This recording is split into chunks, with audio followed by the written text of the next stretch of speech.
through 6 practices, we've seen the young receivers impress, the young quarterback stumble a bit, and Devon Godshaw and Matthew Judon express a level of, let's just call it dissatisfaction with their current contractual situation. I've always said that when it comes to covering the Patriots, never as good as you think it is, never as bad as you think it is. The truth always lies somewhere in the middle. My question to you is, when do you feel comfortable starting to kind of drill down on that truth regarding specific players? Is it 6 practices? Is it by Labor Day? Look, I know that it's different for different guys. Like I saw Gerard Mayo in his first preseason game put a hit on Ray Rice, and you go, oh, well, he's special. He's going to be a really good football player. And I know some guys it kind of comes together later, but when do we start feeling comfortable about making broad brush judgments about a player? It's hard. Um, it was easy for me when I was playing.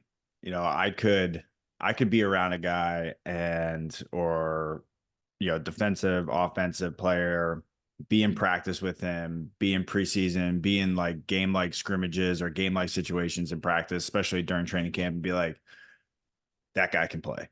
Like I know that he's going to contribute. I know that he's going to be on this team. But again, but then again, it's with a lot of other players, it's tough, man. And even in the preseason, it's like, the way the preseason goes now, starters don't really play. It's you're really going against the guys that are trying to make this bottom end of this roster or the second, third down the depth chart. And you don't really know, like, is this a real, like, guy goes out and makes plays in preseason, but then in the regular season it's just like, I can't really put it together, so it's tough. I think for like specific positions, right? Quarterback, we're in training camp. We know exactly what plays we're running. We script the plays, we run the plays, we walk through the plays. I think you want to see as minimal mistakes as possible. Do you know what defense is running? Maybe not, but I think you have an idea, right?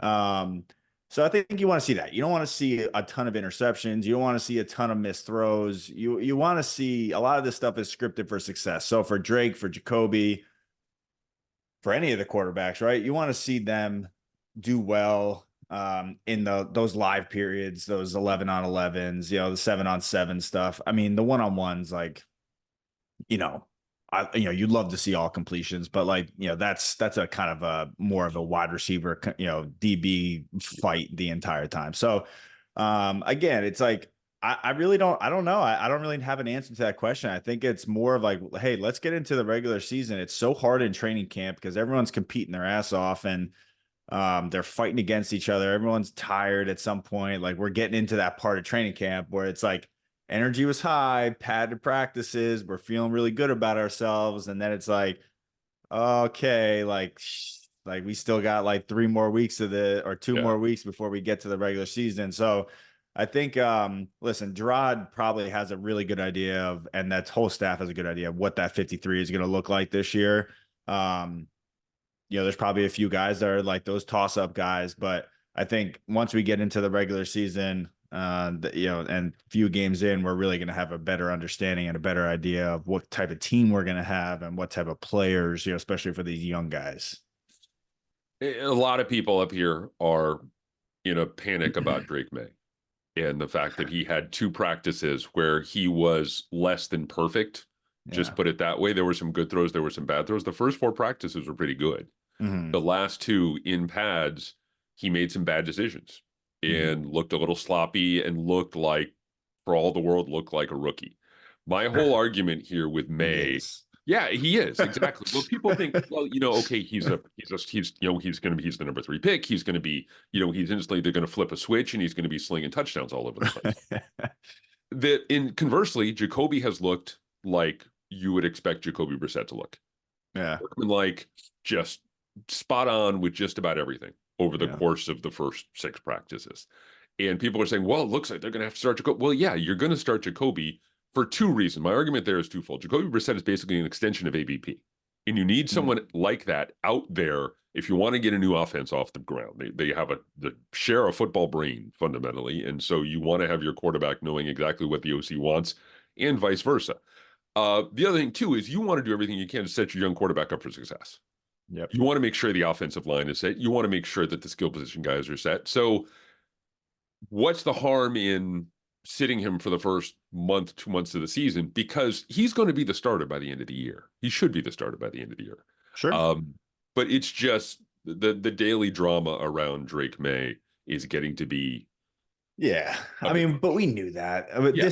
we knew this was going to happen. It's happening all over the league, right? So all these guys that we draft high, the second they throw an interception, he's like, oh my goodness, he can't play in the NFL. Like, Yeah. listen, I've changed my whole tune on this thing. I've watched the videos. I've seen some of the practice clips. Like Jacoby is dropping back with confidence. Mhm. Like that, I mean, I knew that was going to happen.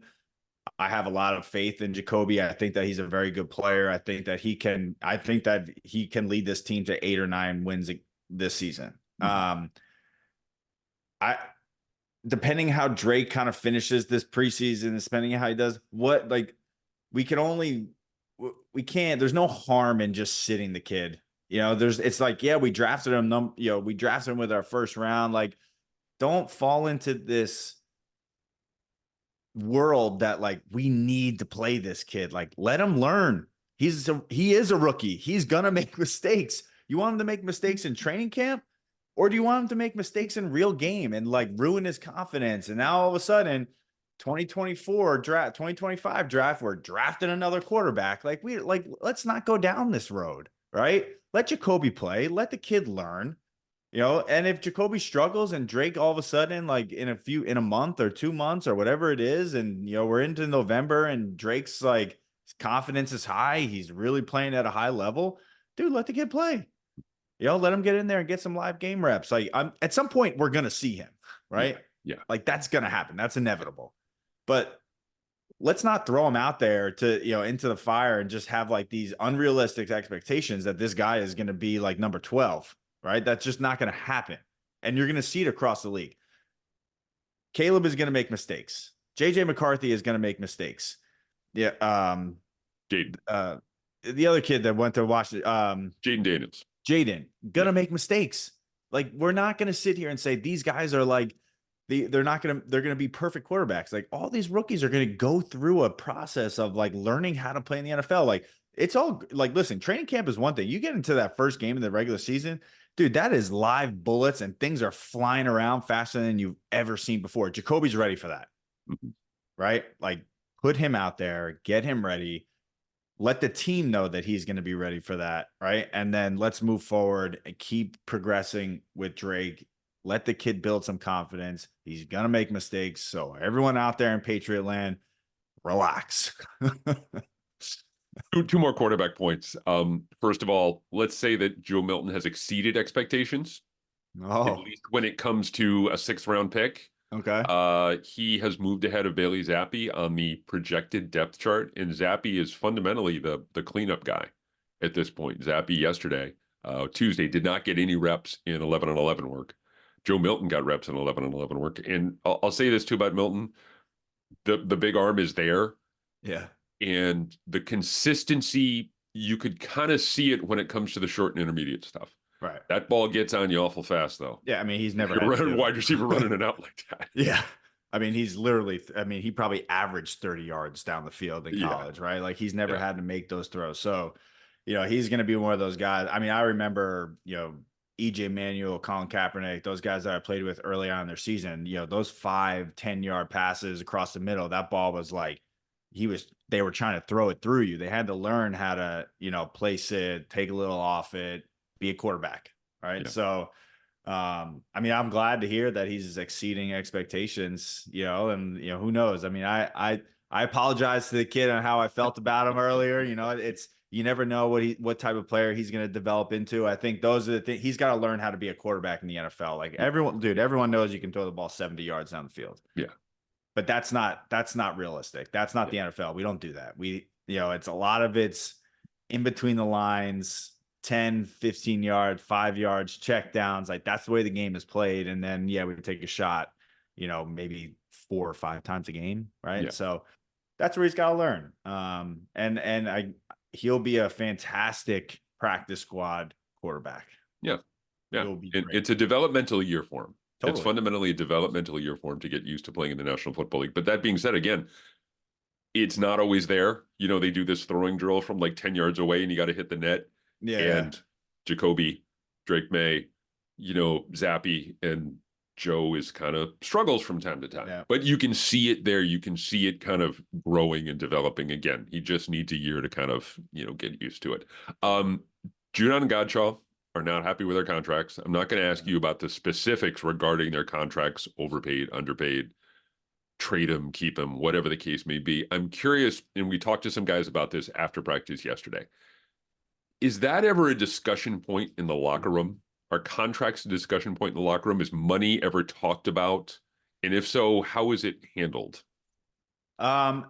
Quick answer is no. I think a lot of guys kind of leave contract stuff to that's more of a personal thing. That's really when you're in the locker room and your contract is what it is, you're not going to be that guy that kind of complains to everyone else about, hey, I should be getting paid X or I think I deserve Y. Like that's, and especially when I played with Tom, Tom was never about contracts, right? He was about winning football games. So like if you brought that up, like I'm sure he would kick you off the team, Hmm. right? So like he wasn't about that.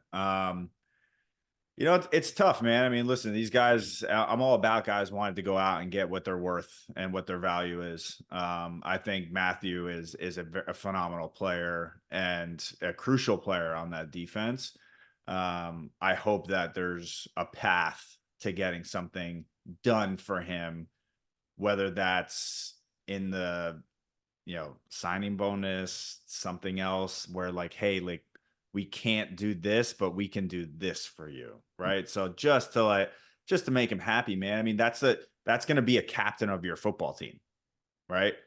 I would want my captain happy, especially going into for Gerard going in his first year. Like let's figure something out, right? So this guy is going out there. We can go out there, forget about contracts, and just play football.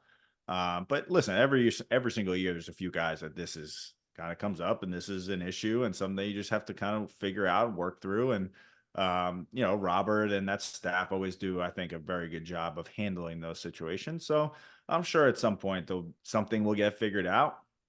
He will be happy enough, and you move on throughout the year. I just don't think it's sustainable at this point. When you look at the way it all kind of played out in practice the other day, where he was out there and he was talking to Elliot Wolf and Matt Groh, and setting aside the Gottschall stuff because Drew Rosenhaus was out there too. To see it all kind of play out publicly was a bit of a surprise for me, for a guy who covered the Patriots for 20 years, to see it, kind of all unfold in public. And Yeah. I was thinking, well, this never would have happened with Bill. And then I thought, well, this is the first conversation in a series of conversations where we go, Bill is going to continue to cast a very long shadow over this franchise, this team and this roster and this franchise in 2024, even though he's nowhere to be seen. It's just, Yeah, I but just thought it like was fascinating. that was a big knock on Bill, right? And how he handled contracts, Mhm. right? He didn't want to pay guys and didn't want to pay them really what their value and what their worth was. I mean, a lot of guys, that would be the first thing that they'll come out and say about, like, listen, he handled me and my contract situation, like treated me like shit, right? Like he's just like, hey, I'm gonna pay you this, and I really don't care what you think you're worth, right? Because he operated under the world of, listen, if it's not you, I'll find someone else and we'll get them up to speed and they're going to do what they can do. Um, again, I think, like you said, yeah, are we going to, like, is he still like, is his shadow cast like 100% because Gerard played for him, right? And he knows how he handled contracts.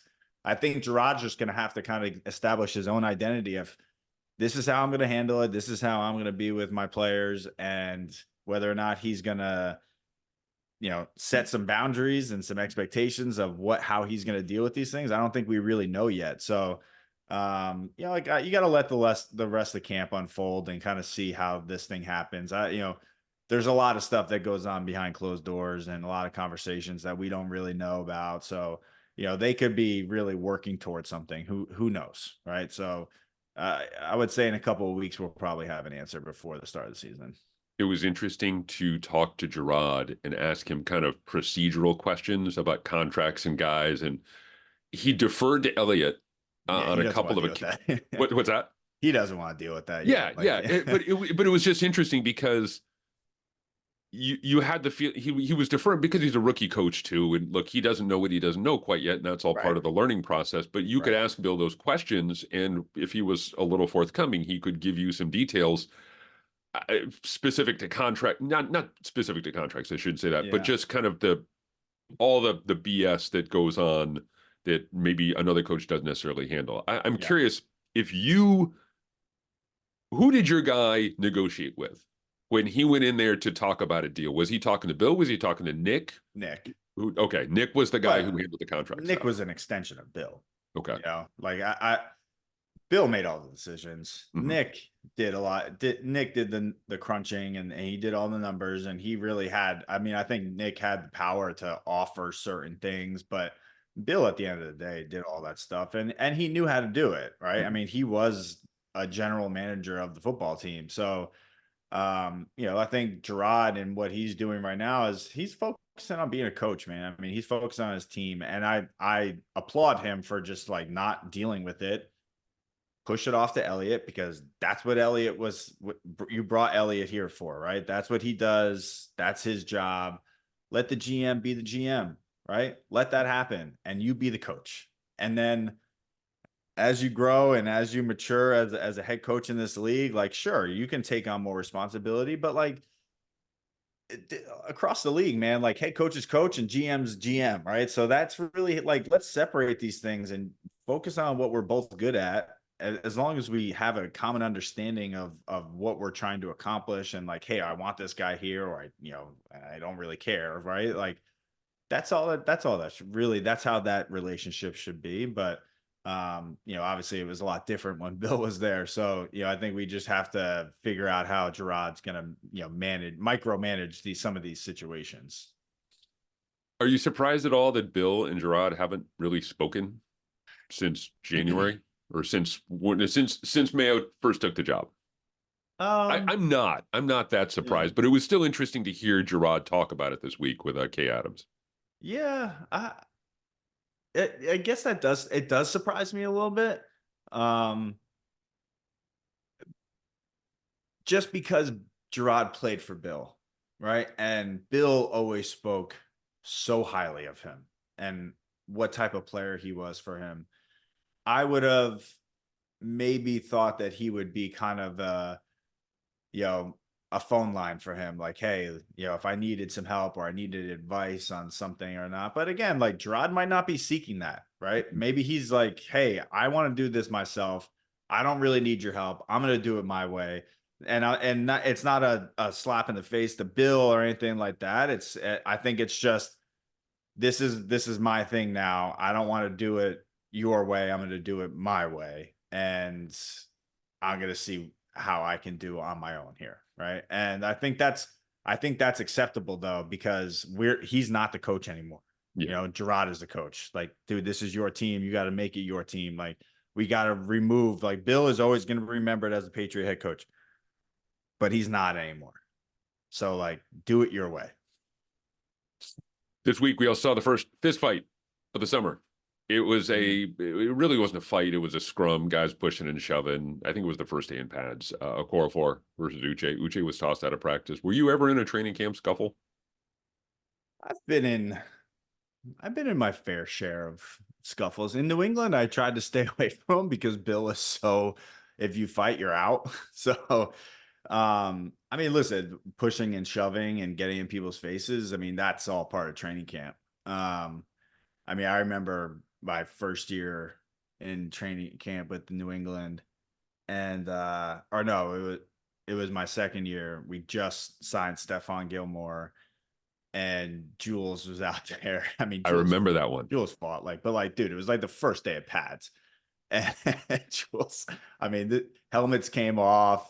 Jules, I mean, he got tossed. He was out, but it was like literally like it had to have been the first or second play of like a one-on-ones or something like that.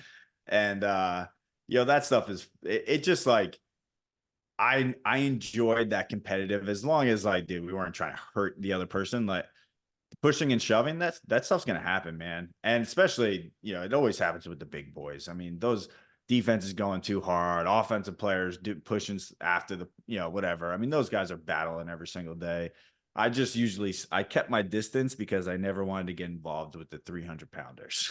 you What know? was your, do you have a favorite? Do you have, I mean, like two big dudes just swinging away on each other? Or, I just, for me, sitting up on the hill watching practice every summer, I feel like Edelman was involved in more than his fair share of fights. Always, dude was Just fighting. He wanted chippy, to fight. yapping at guys, just whatever the case may be. And just inevitably, at least once a summer, he would get tossed. Yeah, I mean, listen, Jules had that target on his back, right? I mean, he was a guy that went out there, competed his ass off, made plays, wanted to block. We all like went out there. Most of our fights were probably from blocking situations where we were just trying to go after dudes because that's the way that we were coached. Chad and that whole room, blocking was such a part of our identity. And if you didn't go down there and try to crack a safety or get hands on a guy and just go like literally to the whistle, you got called out in the meeting room. So most of the stuff probably came from blocking, to be honest with you. It wasn't like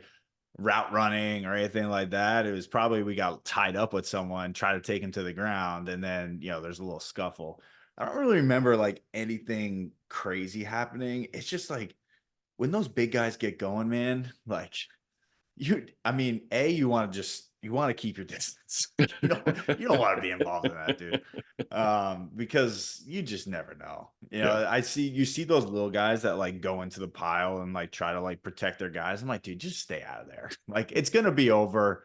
No one's gonna really take any cheap shots. They're gonna push each other. Maybe they hit each other in the helmet, but like it'll be over in a couple of seconds. But stay away from the big guys, because if you take a friendly fire from somebody, one of those dudes, like you're going down, man. So like it's not worth it. I think I really did love when people got into it, because I think that's just part of training camp, because these dudes are out here competing their ass off. And if we weren't, as long as it was, warranted, right? I mean, some guys it could happen doing something stupid, right? Yeah. Going after a quarterback or diving at someone's legs. Like we don't need any of that. But when people are going after it in one-on-ones or in team periods because they're just competing, like all right, like let's go, all good. Like Good to show a little feistiness. Good to yeah, show a little hell feistiness. yeah. We're recording this on Wednesday, July 31st. Second full week of camp starts Thursday. What's the most important thing for anyone to understand, any player to understand at this stage of the summer? For me, I think it's a lot about kind of just stacking success and being able to build on the positive moments from that first week. Things are going to ramp up. You're going to start to prepare for the preseason games. Things are going to get more intense. What for you as a former player should these guys be looking toward this week as they continue their preparation? I mean, I think what you said, I mean, it's stacking the days. It's limit the mistakes. We're into training camp now. We've gone over, we've done phase one of the playbook. We got to know that, right? Limit the mental errors. All right. We can go out there and make physical stuff all day long, which is fine. Make it at 100%. But like the mental errors is going to be key. People are going to be logging that. You're being tracked on all the things that you do wrong. And you're being evaluated on that. So if you go into training camp and you have a guy that's, making a ton of mental errors, well, not reliable. You can't account for this guy to go out there and know what he's doing. Like you don't want to do that. Don't be that guy. So I think at this point in the season, or at this point in training camp, yeah, we're getting ready for preseason games, and those are going to come fast. And then all of a sudden, we're going to be in the end of August, and we're going to be getting ready for game one of the real season. So if you're a guy that's at the top of the roster, I think you need to be like building yourself up for that for week one, right? And you need to be making those bigger strides, or really not making any mental errors, kind of preparing yourself for that. If you're a guy that's on the bottom of the roster, I mean, you got to show out. You got to make some plays. You got to show that you know what you're doing. Try to do as much as you can. Make sure that you're, there are no days off, right? and no one feels sorry for you. So you can throw that one out the door, but you're going to have to give it your all and give everything you got for the next like two weeks. And when your opportunity comes, got to take advantage of it. I'm glad you bring up the back end of the roster, guys, and Yeah, you man, have that's been what through this training camp's before. about. Yeah, it's just I wonder if there's a danger from some of those guys, and you can speak to this because you've kind of been in this boat before, where you try and do too much to make the team. You get outside your comfort zone a little bit, and you start to kind of do things you wouldn't necessarily do in hopes of catching a coach's eye. Is there a danger there for those sorts of guys? Yeah, I mean, I think the mental aspect of just sports in general is hard, especially in a training camp environment where the stress level is high, especially for those bottom guys. Listen, you have a couple weeks to try to make an impression on a coaching staff, and you're either going to get an opportunity or you're going to get cut. So, no matter what you do, that's going to be in the back of your mind. I think what's the most important is I always believed that the way that you prepared was going to be, indicative of your performance on the field. So for those guys that are on the bottom of the roster, you got to know every single position. You got to be able to step in. You got to be able to, if a coach in training camp, they don't care. Like, hey, I need you to go play F. I need you to go play Z. I need you to go play X. Like, this is your position. You got to know it. Like, they're not in the world of like, hey, you're a first round draft pick and you're our X receiver. That's all you need to know. Like, yeah, that happens. But for a bottom guy, dude, you got to know everything, because you got to be able to be that guy where it's like, hey, I need a receiver. Dude, jump right up into jump. Like, I'm here. I'm ready. Helmets on, buckled up, ready to go. So I think listen, do guys definitely maybe get out a little bit out of their comfort zone? Sure. But my advice would be prepare, know exactly what you're doing on the field, go out there and do it. And then you just got to perform, man. You got to take advantage of the opportunity you get. You can't if you're a receiver, you can't drop passes. If you're a DB, you can't mess up coverage. If you're an offensive lineman, you got to know the protections. You got to do all the little things. The little things are going to be crucial at this point in training camp for all those guys trying to make a roster. You got to be accountable. You got to do everything you can and anything you can to make this football team. And that's going to show. You're going to see it, right? You're going to see, like, when we get into preseason game 3, where it's like, now we're splitting up. These guys are preparing for week 1. These guys are preparing for the next preseason game, right? These are the guys that are trying to make the team. These are guys that are on our team. You want to be with the guys over here as opposed Yeah, to you the want to guys be over with the guys over here, but like, listen, if you're with the guys over here, like, we're not saying that you're off the team. We're just saying, like, hey, we want to see more. We want to see more of you.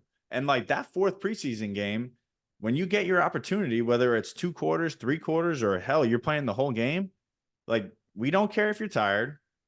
We don't care if you're hurt. We don't care if you're injured. Like, you got to go out there and perform. And you got to know that, like, this could be my one opportunity, and approach it as such, right?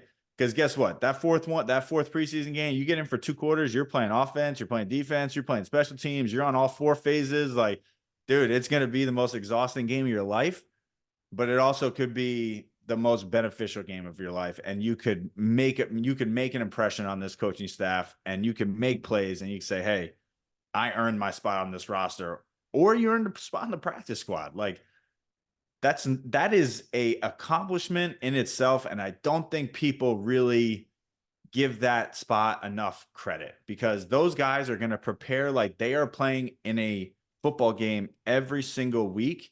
And they have to be ready to do everything, all the carded periods, all the special teams. They're asked to do multiple different things. They're going to be tired, but then it's like, starter goes down. Oh, we need you to come up. Like, you got to prepare for the game too, man. Like, practice squad is hard. Yeah. It is not for everybody. Yeah. And the guys that can make it through that stuff, I guarantee you they will be on a roster at some point during the season. I'm always struck by the guys in the practice squad because they have to have 2 competing thoughts in their head on any given week. They have to be part of the show team. Yep. And they have to do those carded sessions, and they have to play the role of whoever on the other Yep. side of the ball. But at the same time, they also have to stay in their own playbook. Hmm. And in a lot of ways, that mental toughness, that can be really challenging. And Yeah. I think we kind of undersell that a little bit. It's a tough gig being on a practice squad because a lot more goes into it than just staying in the playbook, preparing for the opponent that week. Yeah, man. I mean, you're not you're not given the same, you know, opportunities as the guys that are going to start. It's and you're just going to be asked to go out there and do it. And if you can't, like the unfortunate part of that situation and the practice squad is there is a new crop of guys that they are going to bring in every single Tuesday and work out and say, hey, you know, this guy looks good. And they're going to go through the practice squad and be like, oh, well, you know, he was hurt or he really hasn't been given effort, you know, and it's just this Ferris wheel of players that kind of rotates. But if you're a guy that shows up every single day, makes the plays that you're supposed to make, makes plays against starters every single week in those Carter periods, and is able to do, you're available and all that kind of stuff, and you're also preparing for a game, you're going to be there. And yeah, it's hard, but the work and the effort that you put in will be worth it at some point, and you will get your opportunity and you'll be ready for it because you've gone against the starters, you've gone against number one corners or the number one defensive line or offensive line. Like, you're ready for it because when you go out in the regular season, you go against these guys, you've done it, right? That was the best thing that was the best thing that I ever happened to me in my career was being on a practice squad. I got to go against all the number ones in Buffalo and I got to make all the plays against them. And it improves me as a receiver so much more than just being a guy that was like going against Carter periods where, you know, you kind of knew what was going to happen, or you know, that a lot of that stuff is scripted for success. Mhm. So practice squad is an awesome building and an awesome opportunity for you to get better as a football player, and it prepares you for being in the regular season and being in regular season games. So much of it is about mental toughness. Yeah. This time of year, especially, and I understand in the heat and the pads, and there's a level of Mm-hmm. frustration, and maybe things aren't going your way, and you're making mistakes. But just being able to battle through that, but also just to be a back end of the roster guy, you have to have so much mental toughness that we kind of forget about that a lot of times. So Yeah. I think that's important to remember when you're talking about these guys who are fighting for roster spots at this time of year, the options that they have, but what it takes to be able to stick around, to find a way to stick around a roster. Yeah, yeah, absolutely. I mean, I give a lot of credit to the guys that make a practice squad or don't make a practice squad, and then they make another practice squad and they fight, they claw their way, and then all of a sudden they make it 53, you know, and that takes a lot. That does. It takes a lot of mental toughness. It takes a lot of belief in yourself and your abilities and just wanting to never give up on this dream that you've had to play in the NFL. And sometimes it takes a long time to crack it. And, you know, sometimes you get into the right situation and, you know, the right people that are have eyes on you and they believe in you, and that can all be a part of it too. So yeah, man, it's mentally it's draining. Right, training camp itself can be more draining almost than a regular season I for believe it. the Yeah. bottom level of those guys. I believe it. I believe it. Well, Chris Hogan, we're going to record another one probably early next week because they go three on and then one off and then three on and one off. And so Mm. looking at the calendar now, we're going to get one next week. So we will connect again next week before the first preseason game. I got hold on, the receivers though. Oh, yeah. Okay. How Yeah. did they? I'm curious because Okay. I've seen some stuff here. Polk and Baker looked Yeah. very good. The thing Uh-huh. about Polk is that he is able to make catches on multiple levels. He can go intermediate over the middle. He can make catches on deep balls. Uh-huh. Baker has what is maybe the best way I can define it is he has an I don't give a bleep mentality in the best possible way. I love it. He is a battler. He Yeah. reminds me of the conversation that we had prior to the draft or around the Yeah. draft, talking about finding guys who just want to fight, who Yeah. just don't care. Like, fine, go I ahead, love give it. me the number one cornerback. I I'll love it. step up. I'll compete. I will try and make plays. I think right now in the short term, I think Polk is the guy who has the chance to be the most consistent player. Okay. He strikes me as a guy who, if everything comes together very nicely, has a chance at 50 catches this year. Yeah. A good year. I think Baker is going to give you some wow plays. Who are the three right now that are playing that are starting? Right now, it's probably It's Baker, the four guys who are roster locked in my mind as wide receivers. Pop. Pop, Kendrick, How's and he look? Baker and Paul. Kendrick hasn't been out there yet. Oh, he hasn't. He hasn't been Okay. out there yet. And so you're kind of, I think the rest of the depth chart may depend on how soon he comes back Yep. and what he looks like when he comes back. Yeah. But there's going to be some really interesting names. Let's say they keep 6 receivers. Going to be That's a some lot. really interesting Yeah. names that are going to be looking for a chair when the music stops. Yeah. I know your feelings about Juju. He looks to me like an old 27 at this point. I don't know how much is the knee, how much is the new offense, how much Yeah. is him. Yeah. KJ Osborne has looked pretty good. Jalen Okay. Rager has the special teams value that I Yep. think some of the other wide receivers don't have. And that's a more of a value this year with the kickoff rules and Exactly. everything. And then You the know. other thing is Tyquan Thornton put on 10 pounds. And Oh, he okay. is the guy who, I said this to someone else in the other day in the media tent, where he is able to get separation on a consistent basis. Now, it doesn't always work, Yeah. doesn't always catch it, doesn't always, he's not always the target, but Yeah. he's the guy who still has the shiftiness, the quickness to be able to get open. And I think that's part of the conversation too. But Yeah. there's 100%. there's all sorts of guys in the back end of that depth chart who are fighting for jobs. Booty said it the other day. He was very straightforward the other day and said, look, we all know that there's probably more guys here than they need. Yeah. And every day is fight, every day is a competition. Yeah. And so they're all working through it. I don't think there's an X receiver in the group. There's no big number one, slam dunk guy who's going to catch 80 balls that I think this group could really need or Yeah. could really use. I know they went after Calvin Ridley in the offseason. They were apparently in on the conversations regarding Brandon Ayuk. So they're still looking for guys, but Still a few out there. this group is full of like 2 and 3 starters, if you're looking for a baseball analogy, Okay.